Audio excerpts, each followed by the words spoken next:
How do you know if your wife is cheating on you? Is it a change in her mood? Does she leave the house in the evening? Does she always want to go out with the girls? Or any number other of the hundreds of things to look for? Mine is just a gut feeling. I came home from work and she was on the phone. The second I came in, she said, "Gotta go, he's home. Bye." That's it, which gave me this terrible gut reaction. I thought about asking her who she was talking to, but she could say anybody, even a telemarketer.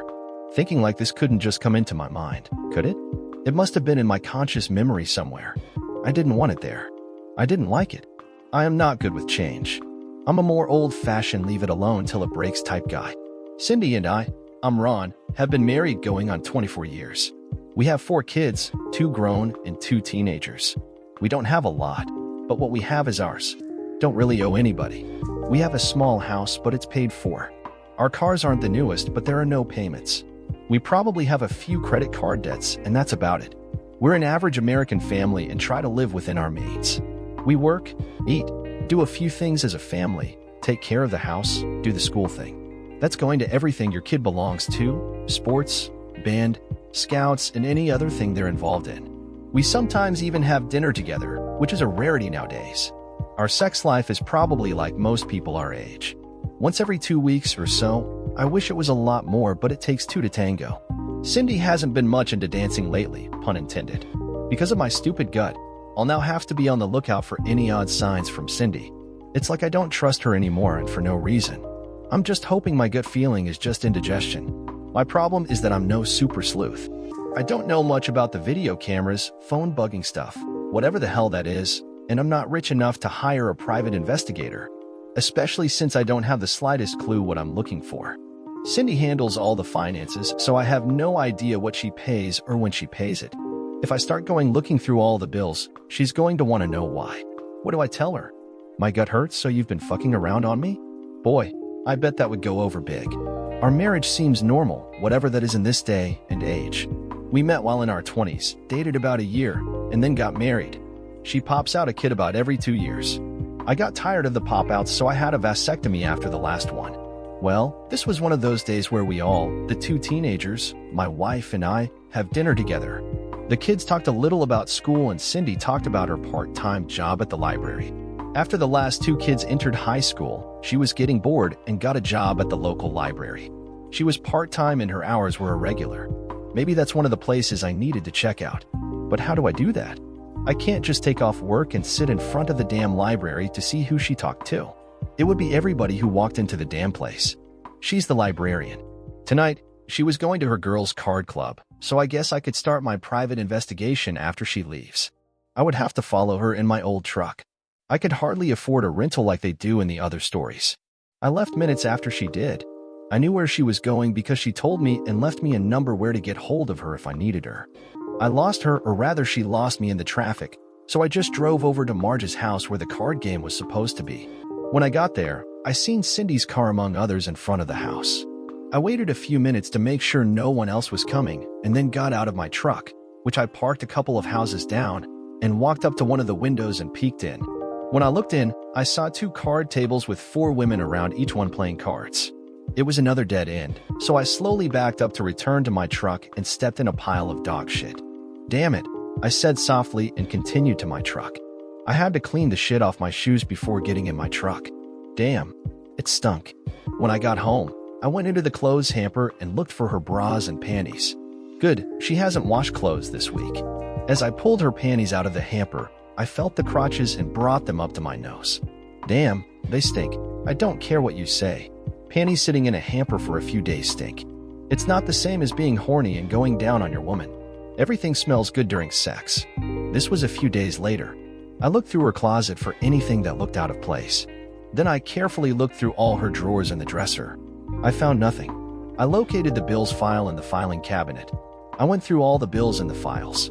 I didn't find anything out of the ordinary. She was good. For a cheating wife, she was excellent. I got on the computer and put in her password. She told me what it was. We had it posted next to the computer. I went through all the emails, which was kind of stupid because we had a joint account and we both used the same email address. I couldn't find anything. Here I was for the last 3 hours looking for something and just couldn't find it. When I see these stories on the internet, they find all sorts of shit. Phone logs, motel bills, soil panties, hang-ups on the telephone. They hire private investigators. They plant phone listening devices. Follow or have their wife followed. They find nude photos, SX tapes, and even catch strange men in their bed. My Cindy must be good, really good. As I was starting to put everything away, the door opened and in came Cindy. I had her dirty underwear in my hand when she seen me. Okay, Ron, time to talk. You followed me to Marge's, and then I saw you staring in through the side window. The window was opened and I heard you say, "Oh shit. Did you step in some dog crap?" That's where they let their dog do their business. Now I come home and you smell my dirty underwear. If I didn't know any better, I'd think that you don't trust me. Do you think I'm cheating on you, Ron? I don't know, Cindy. I have this gut feeling. I've had it all day. I replied. Come over here, honey, and let's talk. Were you watching cheating wife stories on your lunch hour at work again? She asked. I nodded. Yes. Were the stories you were watching were on Lost Love Chronicles? She asked. Yes, I replied. Did you subscribe? She asked. Yes. I nodded. Then she asked, did you think about me while watching these stories? Of course, I did, I replied. Then I came home and you were on the phone, and you said, gotta go, and hung up. She looked at me and smiled. I don't know whether to be mad at you or just hug you, she said. I looked at her and said, please don't lie to me. Who were you talking to when I came in? Your mother, she replied. She calls me most every day, as you know. Ron, have I ever done anything at any time for you to be suspicious of me and not trust me? No, I replied. It was just my gut feeling. Honey, Cindy spoke. You're a trip. If I didn't love you so much, I'd be mad. You are my man regardless of how weird you are. I love you with all my heart even if I don't say it regularly. Maybe we don't make love often enough, but we can remedy that. Then she took me by the hand and walked me into the bedroom, locked the door, dimmed the lights, and then started undressing me. I lay on the bed and watched her strip. When she was naked, she climbed up on top of me and made love to me. God, it felt good. She rode me like a bronco horse. Once I was done, she got off me, smiled, and kissed me. Do you feel better now? She asked. Cindy, I replied, you're the greatest. But what about my gut? She smiled and started laughing, then said, take 2 Rolaids, honey. You have indigestion. Then she looked at me and said, honey, stop smelling my dirty underwear. That's nasty. Dear listeners, if you like stories about crime and horror, please visit our other channel, Fright Chronicles. The link is in the description box, and you can click the icon in the top right-hand side of your window. Check out the videos and please subscribe to show your love. Dear listener, if you have reached this far, please click on the subscribe button. It will be a great help. We need to talk, sweetheart. Yes, I bet we do, I thought to myself, looking up at the woman who had been my wife for the last 20-odd years, the last few of them more in name only. It's finished, she continued, almost choking on her words. Mike and I are no longer an item. Sorry, Gwen, I consoled her, as she stood there wringing her hands together. I guess you must be upset after all this time. 3 years nearly, Gwen went on sadly. I know I promised you all that time ago that it would eventually run its course and we'd go back to normal, but it's still heartbreaking when you get there. What happened? I asked her gently. I've seen you getting more and more unhappy over the last several months, so I guess it wasn't sudden. Familiarity or something, I suppose. Gwen carried on, hardly looking in my direction. We just got used to one another, and it seemed to lose that magic spark, I guess. Sounds familiar, I remarked, though the point seemed somewhat lost on her. I well remembered our conversation more than 2 years earlier, when Gwen had sat down one evening and shocked the life out of me by telling me that our sex life had become boring and that she had taken a lover, a somewhat younger and more vigorous man. How she had gone on to explain to me, her adoring husband, that she still had feelings for me, but fully intended to keep on seeing him, and that I would just have to accept it or lose her, the 2 kids, my home, and probably my job, working for her father as I did at the time. She even threatened me with domestic abuse charges to top it up.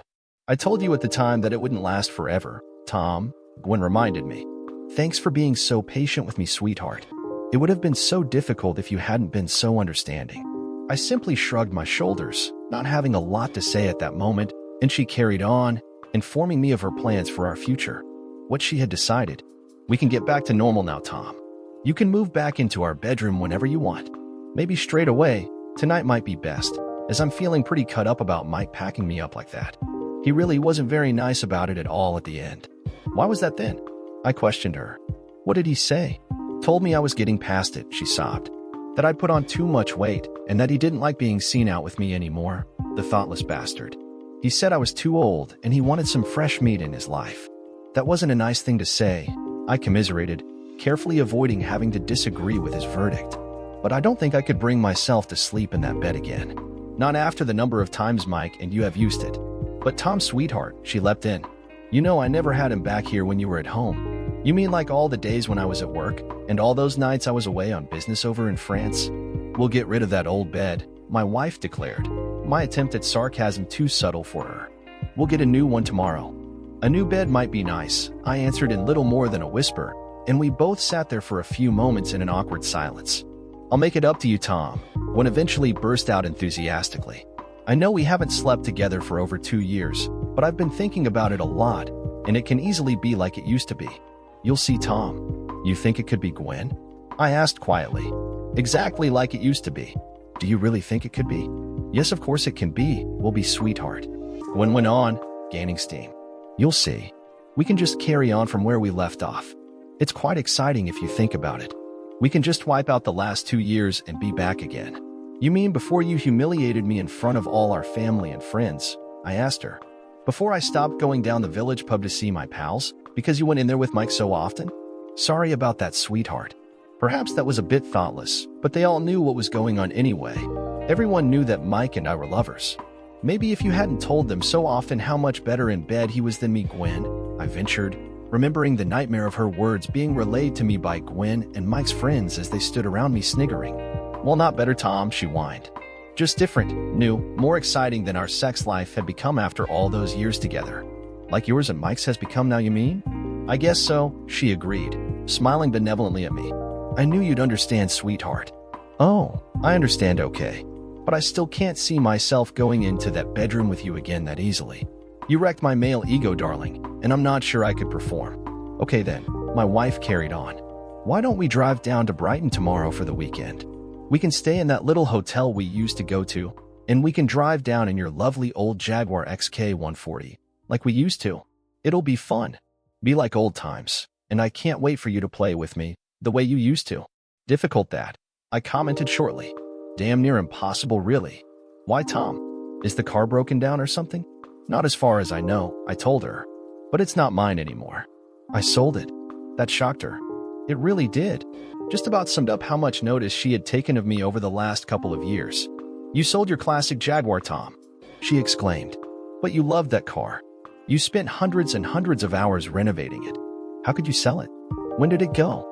Over a year ago, I informed her, and her mouth sagged open, astonished no doubt at how our lives had drifted apart. How little she now knew about me and my life. We can buy you another one, Tom, was the next suggestion. Maybe we could buy your old one back. It's not for sale, Gwen, I replied. Besides, what would we buy it with? With money from the company, Tom, of course. Or money from my trust that my daddy set up before he died.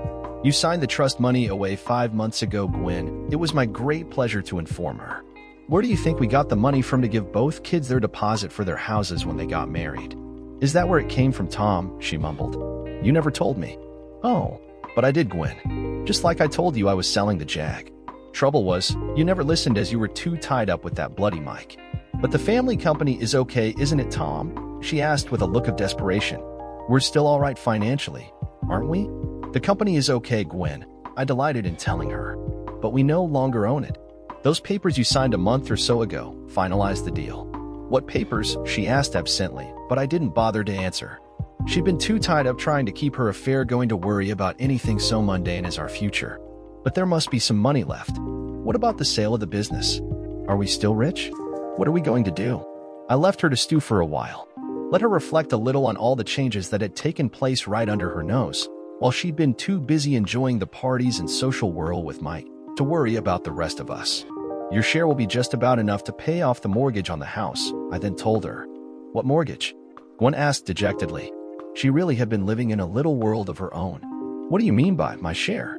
Well, I've spent my half on a 45-foot sailing ketch. I've taken early retirement, and I plan to spend the rest of my days wandering the seas. But I hate boats, Tom, she squealed in anguish. You know I detest the sea. I know, I confirmed. But then there's no room on it for you anyway. What are you talking about, Tom? How come there's no room for me on a boat that big? She demanded, apparently deciding that maybe she didn't hate the sea so much after all. It's rigged for just 2 people to sail, I told her. Just me and the deckhand that I took on a while ago. But I could still come with you, sweetheart, she insisted. We could still have a wonderful time exploring the Med, or somewhere nice. Maybe we could sail to the south of France. I had a wonderful time going round the shops in Kim when Mike took me there last year. Only one cabin, I'm afraid, I interjected. It was more or less true as well, but what a fantastic stateroom it was. Only one cabin, she repeated loudly. Then where the hell is the deckhand sleeping? She thought she'd caught me out there. She's sleeping with me, I informed her. The way she has been for some time now. Gwen cried, aghast. The deckhand's a woman? Yup, I confirmed happily. 28 years old, French, blonde, slim and beautiful, superb cook, knows all about boats and fucks like a bunny rabbit. Oh. With that, Gwen got the message, I guess, and burst out crying. She was still sobbing the next day, when I left for France to join my boat and Giselle, my sexy little deckhand, at La Rochelle where it was birthed. It had taken some time to set up, but I was about to get my payoff. I hadn't told Gwen about the lovely 6-bedroom villa I'd bought nearby, with the money I had squirreled away over the last few years, before selling the company, and looked forward to leaping in the pool and being playful with Susie, who for some totally obscure reason simply refused to entertain wearing the top half of her bikini, no matter where we were. To be honest, I was also looking forward to opening the garage doors there as well. My lovely old Jag XK140 had sat there on its own for far too long, and would soon be whisking Giselle and I off to a wonderful French restaurant that I got to know well, just down the coast. As for Mike, he got mugged outside his favorite bar. He was beaten up and robbed, 5 broken ribs, busted kneecaps, and worst of all, he lost his purse and one of his balls. He will not be walking straight for as long as I am alive. Happy days, I guess. Dear listener, if you have reached this far, please click on the subscribe button. It will be a great help.